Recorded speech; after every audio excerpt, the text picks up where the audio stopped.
তারেক রহমান সাহেব প্রধানমন্ত্রী হওয়ার কারণে উনি যে কথাগুলো বলেছিলেন যে আই হ্যাভ এ প্ল্যান, যে সেন্টেন্সটা তিনি বলেছিলেন এটা উনি অক্ষরে অক্ষরে পালন করার চেষ্টা করতেছেন।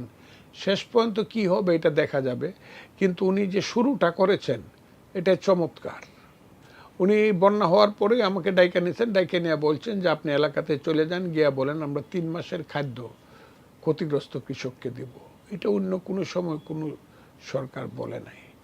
এটা তো একটা সাংঘাতিক উদ্যোগ এবং ওনার সাহসিকতার প্রশংসা করতে হয়। কারণ হাওরটা তো শুধু ইটনামিটাম নষ্টগ্রাম না, 35টা জেলা নিয়েই হাওর, তো সবগুলাতেই ক্ষতিগ্রস্ত হয়েছে। আমাদের মাননীয় প্রধানমন্ত্রী আমাদেরকে ডেকেছেন, আগামীকাল 4টায় ওনার সঙ্গে আমি কথা বলবো, এলাকার কথা বলবো।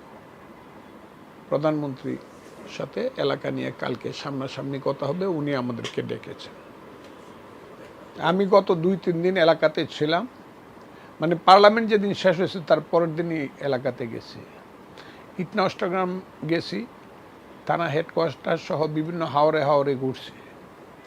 আমি যা দেখেছি আমার স্মরণকালের দেখা মতে এত বড় ক্ষতি কোনোদিন ধানের হাওরে হয় নাই। শিলাবৃষ্টি হইলে কোনো হাওরে হয়েছে, আরেকটা হাওয়ার রক্ষা পাইছে। আগাম বন্যা হইলে উজান এলাকার যে মানে ওখানে যে টান জায়গাগুলো রক্ষা পাইছে, ভাটির জমিগুলা ডুবছে। এইবার কিন্তু বৃষ্টিতে ডুবছে, আর সেই বৃষ্টির উজান ভাটি বুঝে নাই। এই বাঁধের মধ্যে যা আছে সব ডুবছে এবং আমার এলাকার 24টা ইউনিয়নই সমানভাবে ক্ষতিগ্রস্ত হয়েছে। এবং এইটা আমার মনে হয় না 5 বছরেও কৃষক আর এই জিনিসটা কাভার করে উঠতে পারবে, যদি সঠিকভাবে সাহায্য সহযোগিতা দেশে এবং আন্তর্জাতিকভাবে না পায়। এটা আমার কাছে মনে হয়েছে যে এটা আমাদের উপরে একটা একটা কি বলবো গজব পড়ছে কিনা আমি বুঝি না। কারণ আমার তো 3টা থানাই হাওর, 3টা থানার প্রত্যেকটা ইউনিয়ন হাওরের মধ্যে পড়ছে।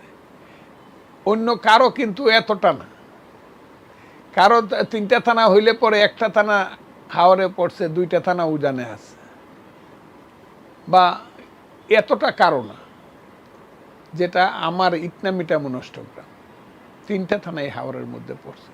আমি আর ভাবতে পারি না। অবশ্য আমি সবার সাথে কথা বলছি, মন্ত্রীদের সঙ্গে কথা বলছি এবং